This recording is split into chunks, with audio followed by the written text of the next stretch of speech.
5000 सालों से वो यहाँ वहाँ भटक रहा है, छलावे की तरह। तो कभी रात के अंधेरे में चुपके से आता है कुछ लोगों के लिए, वो सिर्फ तो कुछ लोगों ने उसकी दिव्य शक्ति को अपनी आंखों से देखा है। हजारों सालों से जख्मों के साथ तड़प रहा ये योद्धा अपनी घाव को कई बार लोगों से तेल और हल्दी मांगते हुए प्रतीत हुआ है।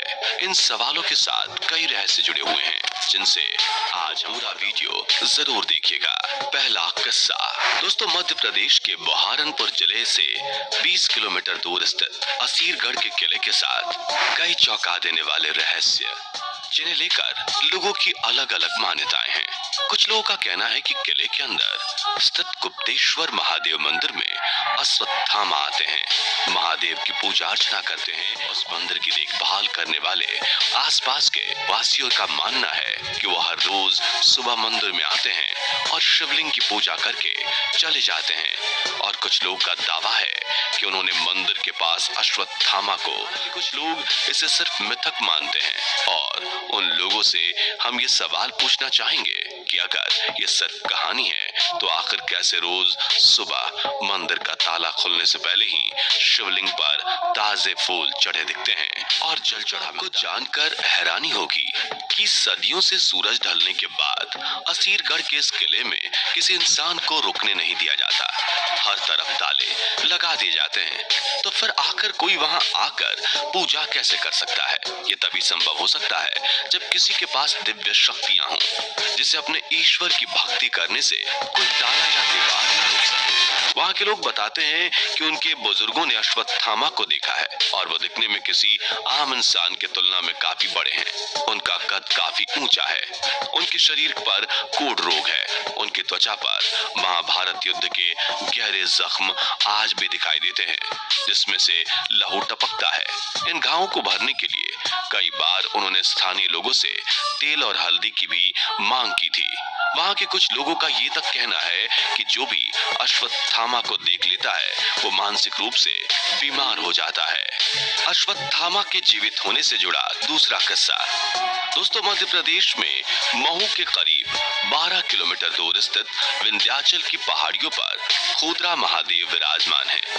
कहा जाता है कि ये जगह अश्वत्थामा की तपस्थली है और आज भी अश्वत्थामा यहाँ आते हैं।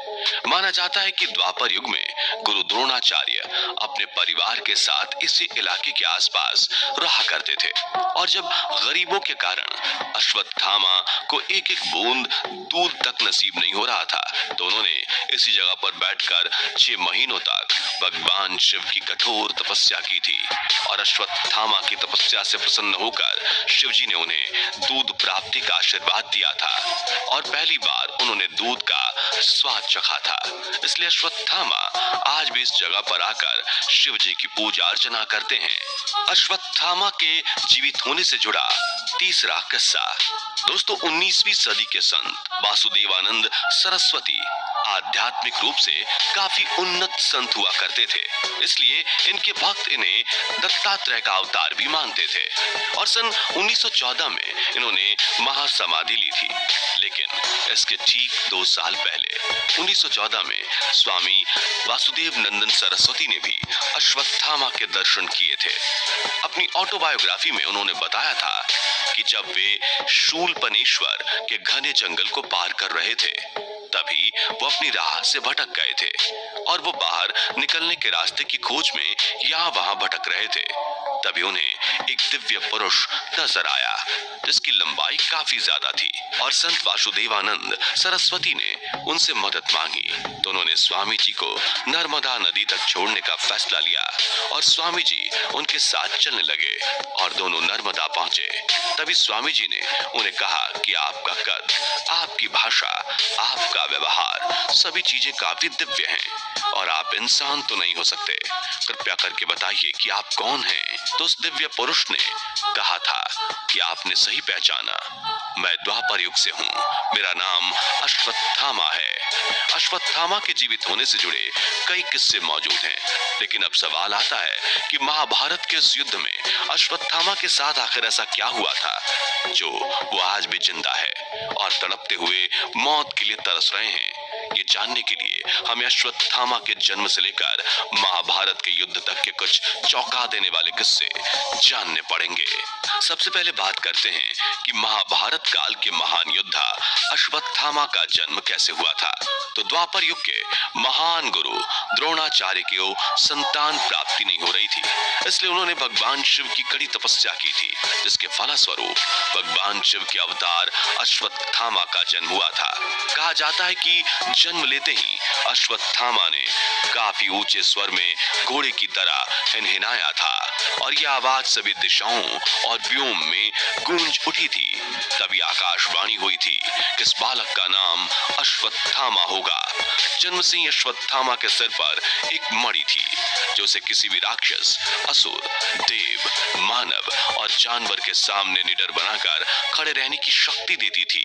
गुरु द्रोणाचार्य, उनकी पत्नी कृपी और बेटे अश्वत्थामा ने अपने जीवन में काफी संघर्ष किया और अपने बच्चे को सही ज्ञान और जीवन देने के लिए द्रोणाचार्य अपने परिवार को लेकर हस्तिनापुर आ गए, जहां उन्होंने कौरव और पांडवों के साथ अपने बेटे अश्वत्थामा को भी शस्त्र और अस्त्र विद्या का ज्ञान दिया। वैसे तो द्रोणाचार्य कौरवों और पांडवों दोनों के ही गुरु थे, लेकिन जब महाभारत का युद्ध हुआ तब उन्होंने हस्तिनापुर के सिंहासन का साथ देने का निर्णय लिया और अपने पिता के साथ अश्वत्थामा ने भी कौरवों का साथ दिया। अब बात करते हैं महाभारत के युद्ध में अश्वत्थामा से हुई उस गलती की, जिसकी सजा वो आज भी भुगत रहे हैं। तो महाभारत के युद्ध में गुरु द्रोणाचार्य और अश्वत्थामा अपनी वीरता से पांडवों के सैनिक को मारते जा रहे थे, जिससे पांडव हारते नजर आ रहे थे। तभी श्री कृष्ण ने कपट नीति अपनाकर युधिष्ठिर से अश्वत्थामा के मरे होने की बात कहने को कही और पूरे युद्ध मैदान में ये बात फैला दी कि अश्वत्थामा मारा गया, जबकि जिसकी मौत हुई थी वह अश्वत्थामा हाथी था। और जब युधिष्ठिर से गुरु द्रोणाचार्य ने इस बात की पुष्टि करने को कहा, तभी युधिष्ठिर ने यह कहा था कि अश्वत्थामा मारा गया परंतु हाथी, लेकिन श्री कृष्ण की शंखनाद में वो हाथी शब्द नहीं सुन पाए और युधिष्ठिर की कई बात पर भरोसा करके पुत्र की मृत्यु के गम में अपने शस्त्र त्याग दिए थे। जो कि युधिष्ठिर कभी झूठ नहीं बोलते थे, इसलिए द्रोणाचार्य को उनकी बात पर पूरा भरोसा था। लेकिन यहाँ शंख बजाकर श्री कृष्ण ने कपट नीति अपनाई थी और इसी अवसर का फायदा उठाते हुए धृष्टद्युम्न ने गुरु द्रोणाचार्य का सर धड़ से अलग कर दिया था। अश्वत्थामा को जब अपने पिता की मौत से जुड़ी इस कपट नीति का पता चला तो उसने अपना आपा खो दिया और खुद भी कपट नीति अपनाने का निर्णय लिया। उसने रात के अंधेरे में मौका मिलते ही द्रौपदी के 5 पुत्रों की नींद में ही हत्या कर दी, जिसके बारे में पता चलते ही अर्जुन गुस्से से आग बबूला हो गए और वो अश्वत्थामा को मारने के लिए उसका पीछा करने लगे।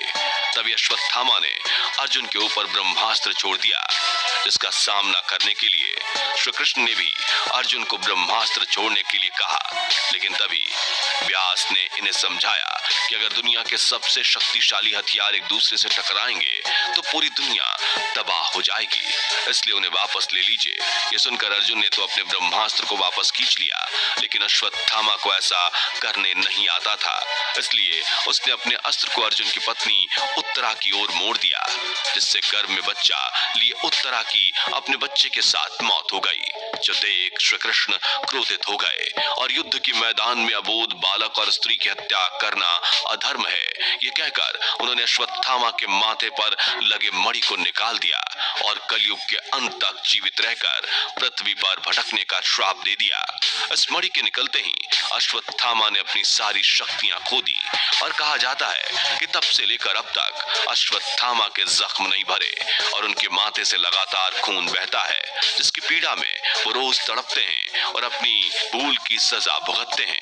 दोस्तों, महाभारत युद्ध को 5000 साल से भी ज्यादा समय हो चुका है और पिछले कई युगों से अश्वत्थामा ऐसे ही भटक रहे हैं और मृत्यु पाने के लिए तरस रहे हैं।